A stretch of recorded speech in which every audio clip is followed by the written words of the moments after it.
Depositei toda a minha esperança no Senhor, e Ele se inclinou para mim e ouviu meu clamor. Salmos 40, tem uma outra versão que diz assim: esperei com paciência no Senhor, Ele se inclinou para mim e ouviu o meu clamor. Queridos, o que é que vem à sua cabeça, ou a minha cabeça, ou a nossa cabeça, quando a gente fala sobre espera? Deixa eu perguntar aqui, quem tem promessa de Deus? Levanta a mão bem alta aí. Quem não tem pode levantar, porque a Bíblia te garante um monte de promessa. Então vamos lá. Mas quando a gente ouve falar assim, ó, espera com paciência, parece que já dá um negócio ruim no coração, né, pastor? Fala assim, meu Deus, que negócio que é esse de esperar? Porque crente não quer esperar, gente. O cristão tem uma dificuldade muito grande com espera. E na verdade a espera, ela soa para nós como algo negativo. Sim ou não? Fulano teve que esperar tanto tempo para tal coisa acontecer. Meu Deus, coitado de fulano, tanto tempo esperando. A espera nos nossos dias soa como algo negativo. Quem está entendendo diz amém. Porém, querido, só tem coragem de esperar quem tem convicção da promessa que recebeu do Senhor. Quem não tem convicção, quem não tem certeza da promessa, não consegue esperar. Porque esperar algo acontecer, esperar uma promessa se cumprir, não é para aqueles que não acreditam.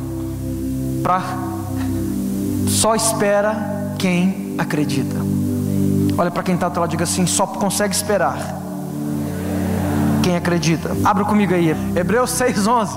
Está dizendo assim, ó: desejamos contudo que cada um de vós demonstre o mesmo esforço dedicado até o fim, para que tenhais a plena certeza da esperança, de maneira que não vos torneis negligentes, mas imiteis aqueles que por intermédio da fé, diga comigo, por intermédio da fé e da longanimidade receberam a herança prometida. A promessa de Deus é imutável. Tem uma outra versão que diz assim: através da fé e da esperança.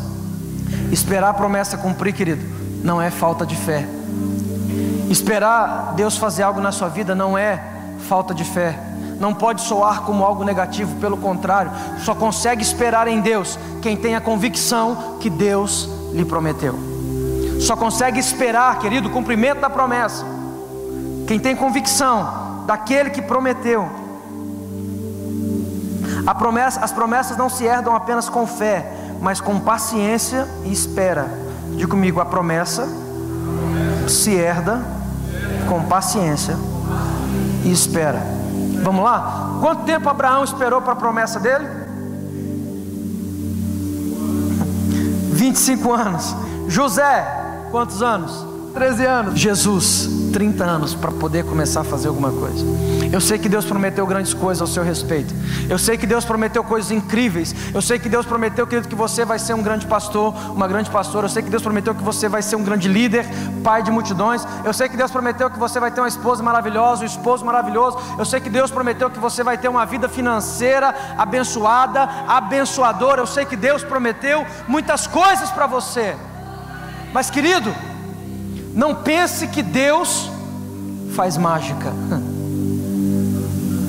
Deus faz milagre. Diga comigo, Deus não faz mágica, Deus faz milagre.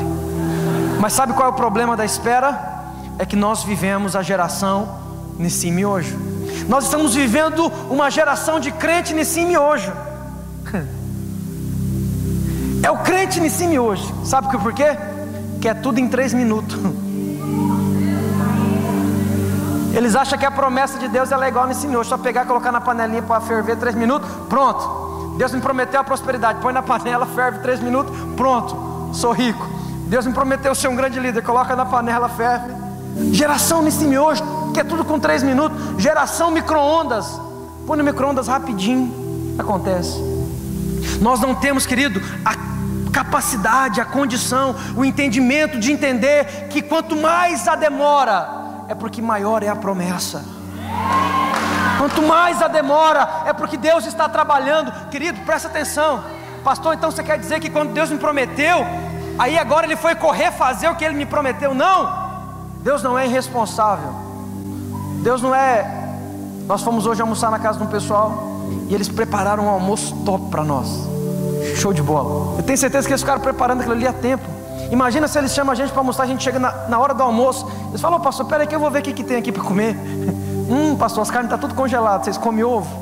E a gente muitas vezes acha que Deus é irresponsável desse jeito quando Ele faz promessa. Quando Deus faz promessa, querido, a demora não é porque Deus está preparando a promessa quando Ele fez é porque já estava pronta. Pastor, então por que a demora? É porque Ele está preparando você. A promessa, querido, está pronta, está preparada desde o dia que Ele te prometeu, porque Ele não é irresponsável de prometer para depois providenciar. Está feito. O problema não é a promessa, o problema é para quem Ele prometeu, que precisa de uns ajustes, precisa dar umas voltas no parafuso do irmão, precisa dar umas apertadas, precisa dar umas corrigidas no curso. Então, querido, a promessa está pronta, você e eu que ainda não estamos. Quem está entendendo diz amém. E aí, para piorar, a gente vive na geração nesse miojo, que é tudo com 3 minutos. A geração internet. Glória a Deus, internet. Quem lembra aí de uns 15 anos atrás? Deixa eu ver se dá tudo isso. Uns 15, 20 anos atrás. Internet discada. Irmão, era quase um dia inteiro para baixar uma foto. Eu sei que essa galera mais jovem hoje nem sabe o que é isso, internet discada. Nunca vai saber o que é isso. Internet discada.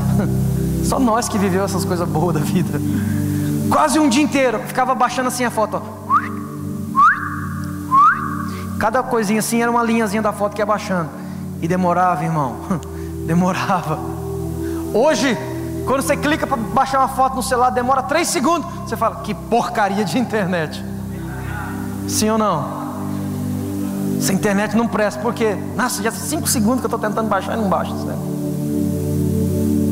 Porque nós fomos, querido, o mundo ele é colocado, ele é condicionado as pessoas a querer tudo aquilo que elas não têm para ontem. E a mídia nos ensina isso, faz isso descer pela garganta, através de coisas, o consumismo, aquele negócio você tem que ter, você tem que ter. Você tem um celular, querido, seu celular tá bom, e aí você vê a propaganda na televisão do outro celular, você fala: meu Deus, é aquele celular que eu quero, o seu celular tá bonzinho. E aí você é instigado a ter aquilo. Ou seja, nós somos sempre instigados a ter mais, estamos sempre instigados a correr atrás de mais. E quando nós levamos isso para o reino espiritual, querido, nós levamos esse comportamento para o reino. Porém, querido, os padrões do mundo não é o padrão de Deus. Diga amém. Deus não faz ensino hoje, graças a Deus. E eu confesso que na hora da fome é até legal. Eu sou descendente de uma família, meus avós, os pais deles era italiano, veio para cá há muito tempo atrás. E eu lembro que raramente assim nos domingos eles pegavam para fazer macarronada italiana caseira. Irmão, não faz com 3 minutos. Era praticamente a manhã toda do domingo fazendo. Tinha que acordar cedo, tinha que fazer a massa, e amassar, depois deixava para descansar. Depois que dava uma descansada, mas eu nunca entendi isso, porque para mim quem tinha que descansar era quem amassou a massa, não a massa. Mas enfim, amassava, colocava a massa para descansar. Depois de um tempo pegava, amassava de novo, jogava trigo. Depois, querido, pegava e começava a passar no cilindro. Depois que passava no cilindro, vinha cortando assim aquelas tiras fininhas. E aí comia, pastor? Não. Aí ia fazer o molho do macarrão. Comprava pronto, pastor, extrato de tomate? Não. Pegava o tomate e ia fazer do próprio tomate.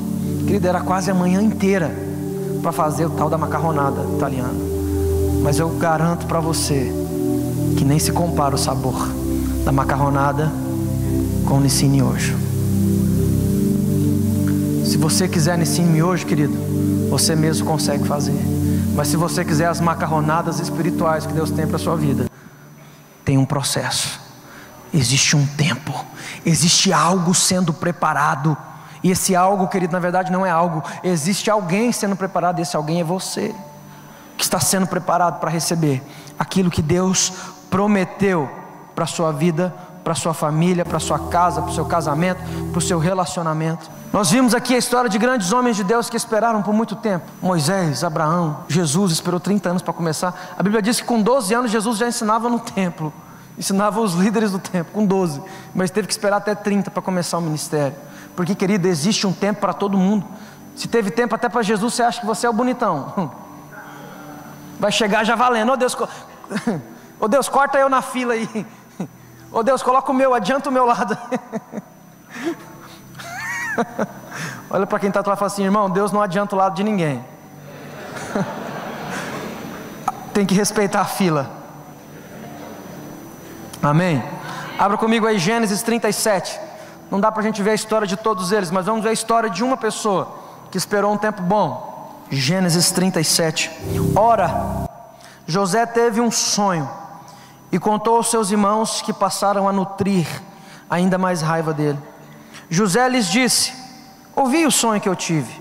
Pareceu-me que estávamos atando feixe no campo, e eis que o meu feixe se levantou e ficou em pé, e os vossos feixes o rodearam e se prostraram diante do meu feixe. Os seus irmãos lhe perguntaram: queres acaso governar-nos como um rei, ou dominar-nos como um senhor? E eles o odiaram ainda mais por causa dos seus sonhos e de suas intenções. Depois José teve ainda um outro sonho, e contou deste modo aos seus irmãos: tive ainda um outro sonho, desta vez o sol, a lua e 11 estrelas se curvavam diante de mim. Assim que narrou o sonho ao seu pai e aos seus irmãos, o pai o repreendeu com essas palavras: que sonho foi esse que tiveste? Iríamos todos então, eu, a mãe de teus irmãos e cada um deles, prostrar-nos rosto em terra diante da tua presença? No mesmo instante seus irmãos arderam de ciúmes dele. Seu pai, contudo, passou a refletir sobre o que ouvira. Amém, querido? Presta atenção aqui. Eu quero falar um pouquinho com você hoje nessa noite sobre os processos da fé. Diga comigo: os processos da fé. Amém? Os processos da fé. Todos nós conhecemos a história de José. Você já entendeu que Deus não faz nesse cime hoje, amém? Amém? Se Deus prometeu algo, querido, Ele precisa trabalhar em você para isso. A promessa está pronta, nós ainda não.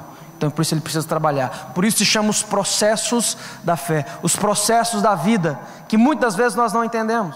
Porque quando nós recebemos uma promessa de Deus, nesse caso para José veio através de um sonho, nós achamos, querido, que no outro dia já vai começar a acontecer. A gente acha que no outro dia Deus promete a igreja para o pastor Rodrigo, e no outro dia pronto, ele já chega aqui: uau, já está tudo pronto, Deus mandou os anjos e fez tudo isso aqui. Foi assim, irmão? Fiquei quase na dúvida agora, porque você respondeu tão baixinho que eu achei. Não, querido, isso demanda tempo, isso demanda um processo acontecendo. Então, querido, quando Deus faz essa promessa para José através de um sonho, sabe o que acontece? Eu acredito que quando José conta o sonho para os irmãos e os irmãos ficam bravos, eu acredito que o José deve ter pensado assim: uau, meu pai deve me colocar como gerente dos meus irmãos tudo. E ele era um dos mais novos, então eu acredito que deve ter pensado: eu vou dominar, eu vou governar, eu vou reinar sobre eles, por causa do sonho que eu tive. E eu acredito que talvez José possa ter ficado assim meio deslumbrado com aquilo. Uau, igual a gente quando recebe uma palavra, né? Uma promessa, uma profecia, algo da parte de Deus. Mas, querido, entenda algo: quando Deus nos faz uma promessa, guarde isso no teu coração. Quando Deus nos faz uma promessa, Ele não está nos chamando para subir, Ele está nos chamando para descer. Quando Deus te faz uma promessa, talvez o que nós esperamos é que aquilo se cumpra no outro dia, querido, mas em vez de subir em direção àquilo que Deus prometeu, nós começamos um caminho totalmente inverso, descendo completamente o contrário. Deus promete para José: você vai reinar, você vai governar. Sabe o que acontece com ele? Passam uns dias, o pai dele fala: vai ver seus irmãos no campo, vai me trazer notícia. Quando ele está chegando, nós não vamos ler para não ficar muito extenso. Quando ele estava chegando, mas está no capítulo 37, você pode ler em casa. Quando ele estava chegando perto dos irmãos, onde os irmãos estavam pastoreando as ovelhas no campo, os irmãos olharam e disseram: lá vem aquele sonhador. Já sei, fizeram uma reunião, quase que eles fizeram uma célula. Fizeram uma reunião e falaram assim: vamos dar uma surra nele, vamos pegar ele, vamos bater nele, vamos matar ele. Porque as pessoas não gostam de gente sonhadoras. Você já percebeu isso? Tudo que você precisa para alguém odiar você é você compartilhar seus sonhos com alguém, ou com algumas determinadas pessoas. E José compartilhou o sonho com os irmãos. Outra coisa que você precisa para ser odiado: ser amado por alguém. O simples fato de alguém te amar, pronto, querido, isso já causa complicações para outras pessoas. E Deus te ama, e tem pessoas que não aguentam isso. Tem pessoas que não aguentam a liberdade que você tem em Deus. A Bíblia diz que o pai de José o amava, e os irmãos tinham ciúme disso. A Bíblia também diz que o pai de José deu uma capa para ele, uma túnica colorida. E a Bíblia diz que Deus nos deu vestes novas, vestes de louvor.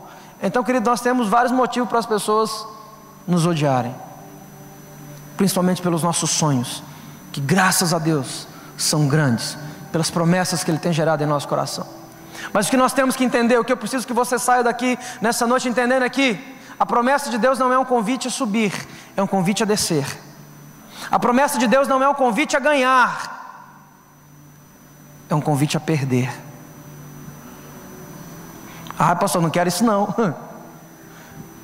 Está amarrado na minha vida, se não quero não, sai fora. Você acha que se Deus, querido, porque presta atenção, sabe qual é a estratégia que Deus usa? Deus vem e te conta o final da história só. Olha, você vai ser próspero, você vai ser uma bênção, você vai ter uma família abençoada, e Deus vai e te conta lá o final. Mas o caminho para você chegar lá, Deus não te conta, irmão, sabe por quê? Se Ele te contar, você não vai entrar nele. Se Ele te contar, você não vai querer ir, você vai falar, não, Deus, chama outra pessoa aí, porque eu não vou estar podendo ir hoje, Jesus. Não tem como eu ir nesse negócio. Você imagina se Deus tivesse mostrado no sonho, você vai governar, mas seus irmãos vão dar uma surra no você. Você vai governar, José, mas você vai ser vendido como escravo, você vai ser jogado numa cisterna. E quando eu digo, querido, quando Deus nos faz uma promessa, Ele não está nos convidando a subir, Ele está nos convidando a descer, é exatamente isso. Depois da promessa, em vez de subir, José começa a descer. Qual foi a primeira descida? Põe para mim. Apanhou dos irmãos. Diga comigo, José tomou uma surra dos irmãos. Apanhou. Foi jogado em uma cisterna, em um poço. Está descendo, não está? Sim ou não? Apanhou, foi jogado na cisterna. Foi vendido como escravo. Então ele fala, pastor, as pessoas estão me traindo, as pessoas estão falando mal de mim. Aguenta firme, é o resultado da promessa. No Egito foi vendido de novo. Mas agora entenda algo aqui. A Bíblia diz que os irmãos dele bateram nele, depois jogaram na cisterna. Quando eles tiraram da cisterna, estava passando uma caravana de ismaelitas. Presta atenção nisso. Quando eles tiraram José da cisterna, mas na verdade eles queriam matar José, Rúben interviu, falou, não, vamos derramar sangue inocente. Em vez de matar, vamos vender que é melhor, para poupar a vida dele, entenda isso. E aí estava passando uma caravana de ismaelita, indo sabe para onde? Para o Egito. E aí sabe o que os irmãos fizeram? Pegaram José e venderam para os ismaelitas, que estavam com o destino de ir para o Egito. Querido, quando as pessoas fazem mal para você, quando as pessoas perseguem você, quando elas acham que estão traindo você, fazendo algo de ruim para você, sabe o que elas estão fazendo? Estão empurrando você para o seu destino de governo, para aquilo que Deus prometeu para a sua vida. Os irmãos dele nunca imaginaram que ao mandar ele para o Egito, na verdade lá seria o lugar onde José governaria. Lá seria o lugar onde Deus havia preparado para que José tivesse uma história de governo naquele lugar. Pastor, estão falando mal de mim. Pastor, estão me perseguindo. Pastor, olha, desde que eu recebi a promessa, desde que eu entreguei minha vida para Jesus, parece que as coisas só estão piorando. Querido, aguenta firme. Se está piorando, dá glória a Deus, querido, você está no caminho certo. Dá glória a Deus. Pastor, o diabo está fazendo de tudo para mim parar. Querido, você tinha que dar glória a Deus. Você tinha que fazer um churrasco, uma picanha e chamar eu e o pastor para comemorar. Sim ou não, pastor? Concorda? Está apoiado, então olha aí. De Deus isso. Tinha que comemorar. Mas pastor, você fala isso porque não é com você. Você que pensa. Você que pensa. Porque quando nós recebemos promessa de Deus, tudo que as pessoas querem, usadas pelo diabo, é nos parar. Tudo que as pessoas fazem é perseguir. Tudo que as pessoas fazem é falar, não vai dar certo. O pastor estava me compartilhando aqui quando foi começar a construir. Tinha pouca gente na igreja. E aí as pessoas em volta começaram a dizer, as pessoas que olhavam falavam, rapaz, não vai passar do alicerce, não tem como passar. Aí passou do alicerce. Falou, agora não, da coluna não passa, vai ficar aquelas colunonas velhas, tudo levantado, não vai acabar. Passou da coluna. Não, a coluna beleza, mas a laje não tem condição de fazer. Colocou a laje. E foi indo, porque as pessoas, querido, as pessoas têm ciúme de ficar perto de gente sonhador, de gente que tem convicção da promessa, que sabe que Deus nos chamou para algo grande. E você está aqui nessa noite, meu irmão, Deus chamou você para coisas grandes, porque o seu Deus é um Deus grande. O seu Deus não é um Deus pequeno. Não espere coisas pequenas de um Deus grande. Isso é incoerência. Pastor, mas está difícil. Dá glória a Deus, querido, porque se está difícil é porque está no caminho certo. Se está tendo perseguição é porque está no rumo certo. No Egito ele foi vendido novamente a Potifar, que era o capitão da guarda de Faraó. E aí sabe o que José começa a fazer quando ele é vendido para Potifar? Entenda algo aqui, querido. Você que tem promessa de Deus. Quando ele chega na casa de Potifar, ele fala bem assim: Potifar, o negócio é o seguinte, senta aqui, vamos conversar nós dois.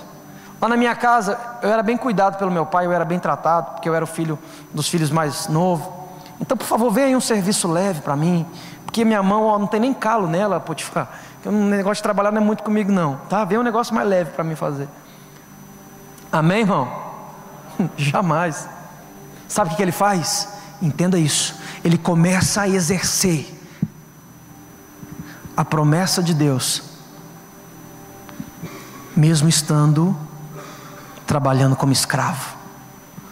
Tem muita gente que recebe promessa de Deus e fala assim: não, Deus me prometeu, Deus me chamou, eu vou ser um grande pastor, mas o pastor não me dá oportunidade, não me dá o microfone para me pregar lá de jeito nenhum. Graças a Deus, irmão, que Ele não dá.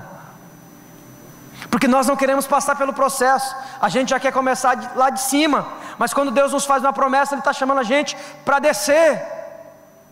José estava na casa de Potifar, ele podia falar: não vou fazer nada, se quer me matar, você me mata, eu estou aqui contra a minha vontade, eu não sou filho sem pai, procura meu pai que ele vai pagar você e vai me ter de volta lá. Mas sabe o que ele faz? Ele começa a usar da unção que estava sobre a vida dele, embora as coisas estavam meio fora do prumo, fora daquilo que Deus havia prometido, mas ele conhecia Deus, e sabia que se Deus tinha falado através do sonho, não importa quais eram as circunstâncias, ia acontecer. Ia acontecer. E ele começa a governar, mesmo estando em cadeia, mesmo estando como escravo na casa de Potifar. Daqui a pouco, querido, essa unção que estava sobre ele, de governo, daqui a pouco Potifar já não preocupa mais com nada na casa, tudo era José. Deixa eu dizer algo para você, querido. A promessa da sua vida, a unção para que essa promessa comece a ser estabelecida, ela já está sobre você, ela não vai vir, ela já está, ela já repousa sobre você. Comece a fazer, ainda que seja pequeno, aquilo que Deus te chamou para fazer. Deus te chamou para fazer coisas grandes, mas até as grandes coisas começam de forma pequena. Começa de forma pequena. Quem está entendendo diz amém. José começa a usar da unção, ela ainda não estava na sua totalidade, mas ela já estava parcialmente sobre ele, então ele começa a governar, porque afinal de contas, era isso que o sonho dizia que ele ia fazer. Eu sei que aqui não tem, mas lá em Cuiabá tem um pessoal que fica esperando a promessa acontecer para daí as pessoas começar a atuar. Não vai acontecer nunca, irmão, porque o processo é o que vai nos preparar para a promessa. O processo de descida é o que vai nos preparar, o que vai preparar nosso coração, nossa alma, nosso espírito, nossa mente, a nossa maturidade cristã, para que a gente possa herdar aquilo que Deus já prometeu para nós. José começa a governar, mas como o diabo sempre tem, querido, uma maneira, ele sempre tem uma sujeira para colocar. Sabe o que acontece? A mulher de Potifar olha para José e se encanta. Eu acredito que ele devia ser bonito assim, igual eu mais ou menos. Desde pequenininho devia ser bonito. Isso é fé, irmão. Não reclamo da fé dos outros não. Ela olha para José e se encanta. Meu Deus! Que Deus! Alguma coisa nesse sentido. E aí sabe o que ela faz? Começa a aliciar José. Olha, estou querendo você. Olha, e aí? Marca um tempinho para mim. Mas José era comprometido com a promessa, querido. Quem é comprometido com a promessa não tem tempo para fazer aquilo que Deus não chamou para ele para fazer. Quem é comprometido com a promessa não tem tempo para fazer aquilo que Deus não o chamou para fazer. Deus não chamou ele para pegar a mulher de Potifar. Não foi isso que apareceu no sonho para ele. No sonho, o que apareceu é que ele iria governar. E ele sabia, querido, que um erro poderia ser fatal. E sabe o que acontece? Ele fala: não, um dia ela cercou ele e falou assim: é hoje. E é hoje e é agora. Pegou ele. Sabe o que ele fez? Saiu correndo. A mulher segurou com tanta força que a roupa dele ficou na mão dela. E sabe o que ela fez? Quando Potifar chegou, falou assim: ó, o teu servo aí, o teu queridinho, tentou me agarrar. Foi acusado de assédio sexual. Sabe o que acontece com José? Como se já não bastasse o tanto que ele tinha descido, agora ele está numa terra estrangeira, sendo acusado de assédio sexual, e foi preso, em um tempo, querido, que não tinha aquele negócio, não, você vai ser julgado, aí você vai ficar preso até cumprir a pena, não tinha isso. Um erro contra uma alta autoridade dessa, custaria a cabeça de José, querido, na hora. José é preso. Sabe o que José faz na cadeia? Depois que ele vai para lá, a mesma coisa, querido, que ele fazia na casa de Potifar, porque a unção estava sobre a vida dele. Guarda isso no teu coração. Ele não deixava as circunstâncias ao redor interferir na unção de governo que Deus havia liberado sobre a vida dele. Não importa se ele estava na casa de Potifar sendo escravo, ou se ele estava preso dentro de uma prisão, a unção de governo ele exercia o tempo todo. Não importa quais sejam as circunstâncias que te cercam nessa noite. Não importa, querido, quais sejam as circunstâncias negativas. Pastor, Deus prometeu, mas está tão difícil, eu já estou até desacreditando. Não importa quão difícil esteja, quão complicado esteja,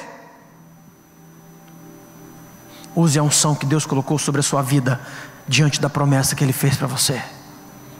Essa unção já está sobre você. Quem está entendendo, diga glória a Deus. José começa a governar na cadeia. Daqui a pouco, querido, o carcereiro já não faz mais nada, porque José fazia tudo. Eu fico imaginando José fazendo os relatórios dos presos, José cuidando, José recebendo preso, José liberando preso, José cuidando de tudo.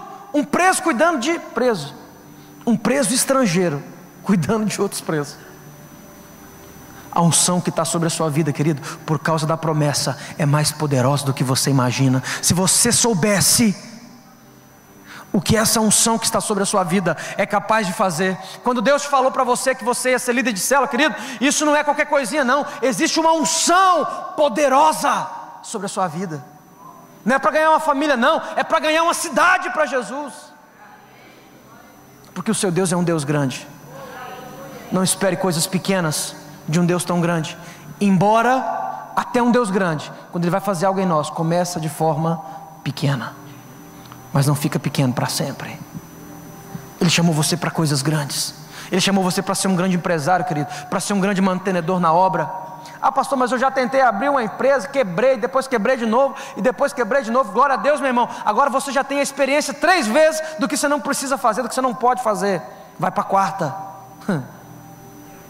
Vai para a 4ª, e glória a Deus por isso.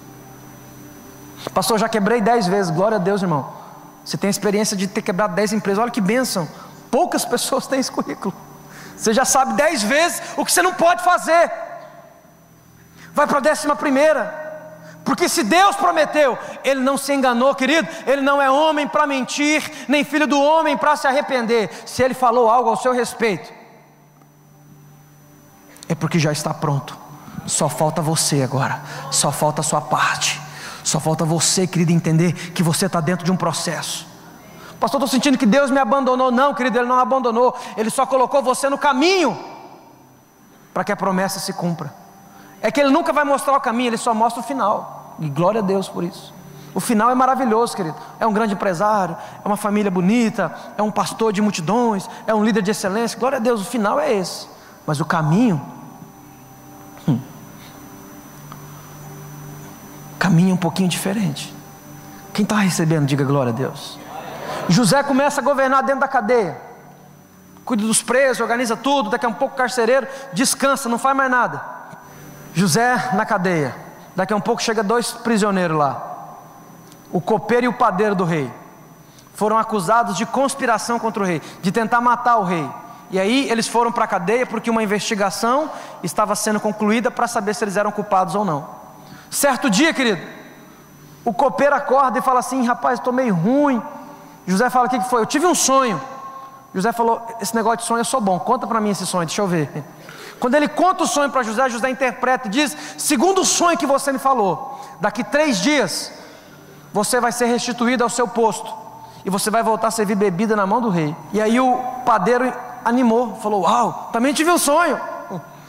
José falou: me conta o sonho. Isso está no capítulo 37. Quando o padeiro contou o sonho, esperando ali uma sentença boa, José olha para ele e fala assim: diante do sonho que você me contou, daqui 3 dias você será enforcado, e as aves do céu estarão comendo a sua carne. E depois de 3 dias, sabe o que é que acontece? Exatamente como José falou.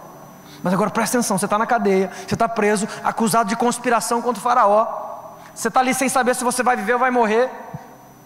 E de repente vem alguém e fala assim: fica tranquilo, daqui 3 dias você vai sair. E depois de 3 dias você sai. E ele fala para o outro: daqui 3 dias o outro vai morrer. E o outro morre. E a pessoa vê isso Diz uma coisa, querido, se fosse você, você esqueceria de alguém que falasse para você: fica tranquilo, daqui 3 dias você vai ser restituído ao seu cargo? Você esqueceria de alguém que liberou uma palavra tão poderosa dessa para a sua vida? E aí quando eles vão sair da prisão, sabe o que José fala pro copeiro? Pro copeiro, né? Porque pro padeiro ele já sabia que ia morrer. Ele fala pro copeiro: quando você estiver diante de Faraó, lembra de mim. Sabe o que ele estava dizendo? Eu estou aqui injustamente, eu fui colocado aqui, eu não tenho culpa. Então, pelo amor, quando você estiver lá, lembra de mim e faz menção do meu nome. E sabe o que acontece quando o copeiro vai para diante do Faraó? Sabe o que ele faz? Nada. Igual os amigos nossos que falam assim: não, fica tranquilo, quando eu melhorar não vou esquecer de você não. Nunca mais você vê o camarada. Foi mais ou menos desse jeito. Esqueceu de José por 2 anos. Depois de 2 anos, querido, José lá na cadeia, exercendo a unção que estava sobre ele, a Bíblia conta que Faraó teve um sonho e ninguém conseguia interpretar o sonho. Nessa hora o copeiro lembrou: eu conheço alguém na prisão que quando eu fui para lá, ele interpretou o meu sonho, e aconteceu exatamente como ele falou. Faraó manda trazer José, manda ele tomar banho, fazer a barba, ele sobe, troca de roupa, sobe. Quando ele chega diante de Faraó, Faraó conta o sonho, ele interpreta o sonho. Faraó pergunta: quem eu vou colocar que seja sábio bastante para administrar isso? O próprio Faraó olha para José e fala: essa pessoa é você, José, somente você tem o poder de fazer isso. E sabe o que acontece? José sai da cadeia, um estrangeiro na terra, ele sai da cadeia direto para o trono de governador da terra do Egito. Essa é a história de José. Mas sabe o que acontece? Eu acredito que quando ele pede para o copeiro falar: quando você estiver diante de Faraó, lembra de mim. Eu acredito que se ele saísse naquela hora, se ele saísse naquele tempo, não ia ser legal. Porque com certeza o coração dele talvez ainda estava muito chateado com os irmãos, e com toda razão, sim ou não? Afinal de contas, os irmãos deram uma pisada na bola com ele. Sabe o que acontece, querido? Muitas das vezes nós estamos adiando o cumprimento da promessa. Guarda isso. Nós estamos adiando o cumprimento da promessa porque nós estamos com ressentimento de pessoas que fizeram mal para nós, sendo que foi porque essas pessoas fizeram mal que elas estão nos empurrando. Elas nos empurraram para o propósito de Deus para a nossa vida. Porque a Bíblia diz lá em Romanos 8:28 que todas as coisas cooperam para o bem daqueles que amam a Deus. Pastor, então Deus faz algo ruim para poder fazer coisa boa? Não, querido. Deus usa as coisas ruins para converter em bênção em nosso favor. Em nosso Deus não tem maldade nenhuma, mas Ele usa as coisas ruins que muitas vezes nós mesmos entramos por cabeçada da vida, e Ele pega essas coisas ruins e transforma em bênção em nosso favor, porque esse é o Deus que nós servimos. Quem está entendendo, diga glória a Deus. Não tenha medo dos processos da vida. Não tenha medo, querido, pastor, Deus me prometeu algo, mas está tudo ao contrário. Com José foi do mesmo jeito, com Abraão foi do mesmo jeito, com Davi, querido, Deus promete para Davi que ele ia ser rei de Israel. Sabe o que acontece logo depois? O rei, que era o rei naquele momento, Saul, começa a perseguir Davi para matar. O menino estava quieto lá cuidando das ovelhas, nem pediu para ser rei nem nada, derrubou um gigante, recebeu a unção de ser rei. Aí sabe o que acontece? O camarada que era rei começa a perseguir. Uma situação completamente inversa àquilo que foi prometido. Porque esse é o processo que Deus usa para nos trabalhar. Quando Deus faz a promessa, querida, a promessa está pronta. Não. Aí o que Ele faz? Ele usa o processo. E no processo, querido, nós vamos sendo aperfeiçoados. No processo nós vamos sendo melhorados. No processo nós aprendemos a ser um pai melhor, uma mãe melhor, um líder melhor, um pastor melhor. No processo, querido, nós aprendemos a ser um discipulador melhor. No processo nós aprendemos a ser um cristão melhor. No processo nós aprendemos a ser um vizinho melhor. É no processo da promessa que a promessa se estabelece. É no processo. Não tenha medo de descer. Quando Deus fez uma promessa para você, Ele sabia de todos esses entraves que você está vivendo. Como eu disse, quando Ele te fez a promessa, Ele não te chamou para subir, Ele estava te chamando para descer. Quando Ele te fez a promessa, Ele não estava te chamando para ganhar algo que você não tinha, Ele estava te chamando para perder algo que você já tinha. Isso é evangelho. Aquele que quiser ganhar a sua vida. O que está escrito lá mesmo? Aquele que quiser ganhar a sua vida vai fazer o quê? Vai cuidar para não morrer, vai zelar dela com todo carinho. Amém? Aquele que quiser guardar a sua vida, perdê-la-á. Mas aquele que perder a sua vida por amor a mim, achá-la. A promessa, a primeiro momento, é um convite a descer. A promessa, querida, a primeiro momento é um convite a perder. Por isso é loucura. Você fala, pastor, mas isso é loucura. Mas é claro que é loucura, querido. O evangelho é loucura, a Bíblia diz isso. E glória a Deus por essa loucura maravilhosa, porque é para gente doido mesmo. Glória a Deus por isso. Quando Deus faz a promessa para Abraão, quando Deus chama Abraão, o que ele fala? Sai da sua terra, perdeu a terra. Sai da sua parentela, ou seja, perdeu os parentes amigos, e vai para uma terra que eu vou, ou seja, sai andando sem rumo. Para onde, Jesus? Não importa para onde você vai, porque para qualquer lugar que você for, Abraão, eu vou convergir isso em bênção e vou fazer com que a promessa se cumpra. Por isso Deus não falou, vai para tal lugar, ó, depois você dobra a direita, anda mais 5 quadras, vira... Não, é para você sair, Abraão. Esteja disposto a perder, esteja disposto a descer, porque é esse lugar onde a promessa começa a acontecer na nossa vida. E o que Abraão faz? Decide sair. E hoje ele é chamado pai da fé. Saiu sem rumo, não sabia nem para onde ia, saiu. Promessa é para gente doido, querido. Mas eu vejo que vocês entendem um pouquinho sobre o que é promessa, porque esse prédio, esse templo, isso que vocês estão vivendo é a prova de que quando alguém acredita na promessa, ela acontece. Ela precisa ser estabelecida. Decida acreditar, decida crer. Quem está entendendo diz amém. Amém.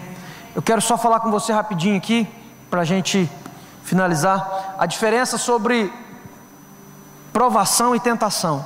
Você fala, pastor, mas isso é injusto. Para que Deus vai provar a gente desse tanto? Amém? Vamos entender?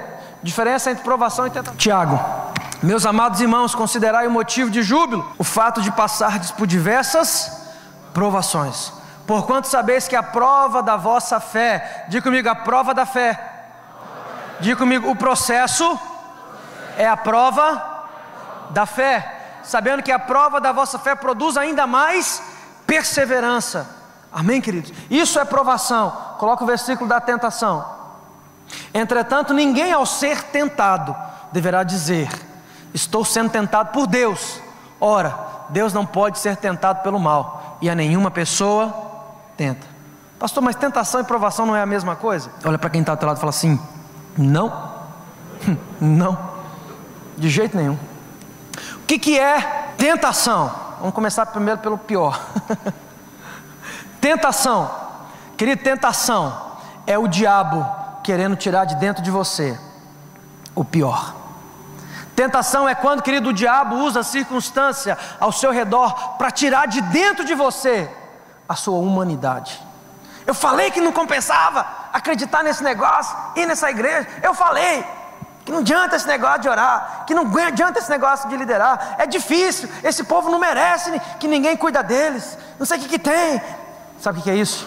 Tentação, o diabo te tentando, arrancando de você o pior de dentro de você, arrancando de você, querido, aquilo que tem de mais ruim de dentro de mim e de você. Quem está entendendo diz amém.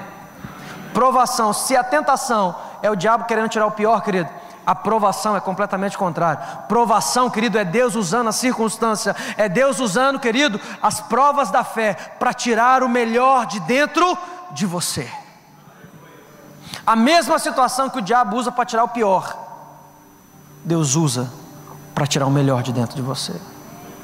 Quando você vê está todo mundo te perseguindo, você fala, mas vale a pena continuar, vale a pena prosseguir, vale a pena continuar servindo Jesus. Pastor, já tem 20 anos que eu sou crente, eu não vi nenhuma promessa acontecer ainda, mas eu vou continuar, eu vou perseverar. Sabe o que é isso?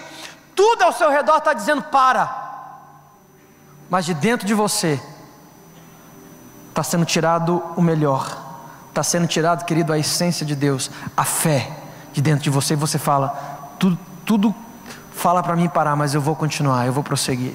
E você decide então continuar, mesmo diante da dificuldade, mesmo diante da dor, mesmo diante, querido, das pessoas faltando célula, mesmo diante, querido, da vida financeira que não vai para frente, mesmo diante, querido, das promessas não acontecendo.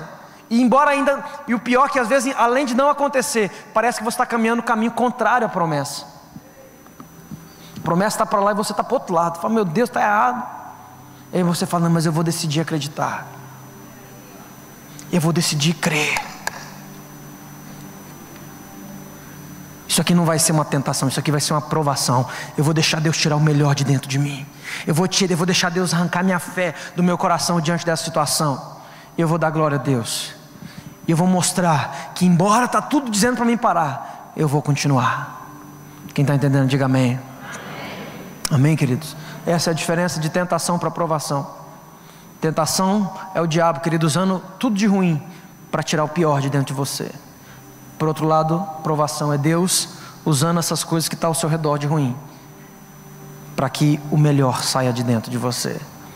Amém, queridos? E eu quero encerrar fazendo uma pergunta para você. Em João capítulo 2, a Bíblia fala a história, conta o milagre de Jesus transformando água em vinho, amém? Todo mundo conhece? Amém? Então não precisamos nem ler. Deixa eu perguntar para você, Jesus fez um milagre e transformou água em vinho, amém?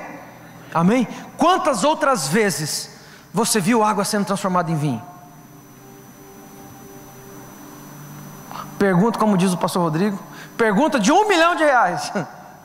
Quantas outras vezes você viu água sendo transformada em vinho? Por favor, gente, você já viu água sendo transformada em vinho alguma vez?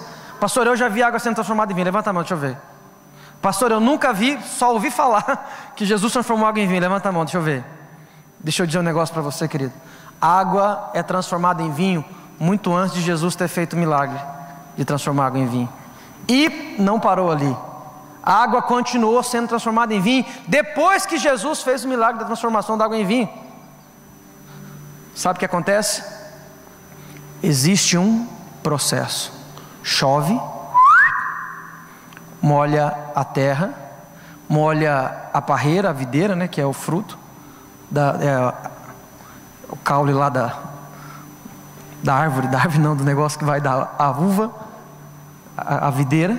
E aí, querida, a chuva, essa videira começa a coletar água da chuva que vai caindo, vai coletando, ela vai crescendo, e daí vai mandando essa água para o caule, vai mandando essa água para o fruto, e de repente chega a hora do fruto ser colhido. E aí eles pegam esse fruto, esmaga, coloca para fermentar, e é transformado então o vinho. Sabe o que aconteceu nesse processo? A água foi transformada em vinho, sim ou não? Sim, porém de uma forma diferente, porém de uma forma original, porque essa é a maneira correta, se assim podemos dizer. Mas sabe o que é que Jesus fez no capítulo 2 de João? Ele simplesmente tirou o processo, ele tirou o tempo, ele encurtou. Tinha 6 talhas cheias d'água, ele pegou lá e pode levar para o mestre de sala provar. Já foi, já era, já transformou. Ele tirou o processo, tirou o tempo. Em alguns casos isso é chamado milagre. Em alguns casos Jesus faz isso, Deus faz isso. Mas em muitos outros, querido, Ele prefere trabalhar através do processo, porque o processo muda quem somos. O milagre não muda você. Tanto é, querido, que tem muitas pessoas que já receberam o milagre de Jesus e nem crentes são. Gente que recebeu o milagre, gente que foi curado de câncer, gente que foi curado, querido, da saúde do corpo, gente que recebeu o milagre financeiro e decidiu não caminhar com Jesus. Eu conheço. Porque o milagre não muda você, mas o processo para o cumprimento da promessa é impossível não mudar você. É impossível não fazer de você um cristão melhor. Por isso, querido, pode ter certeza que Deus sempre vai preferir trabalhar pelo processo.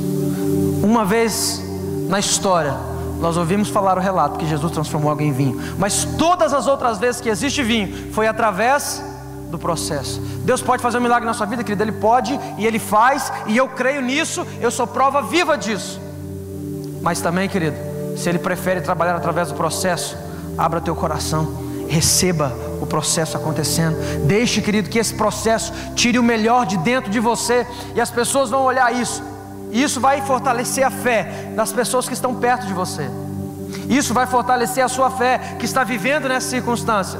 Isso vai fazer de você uma pessoa melhor, um cristão melhor, alguém que é melhor para se estar perto. E esse é o propósito de Deus. Entenda algo: salvação não é apenas um lugar que a gente vai quando tudo isso aqui acabar. Salvação é alguém que a gente vai se tornando dia após dia.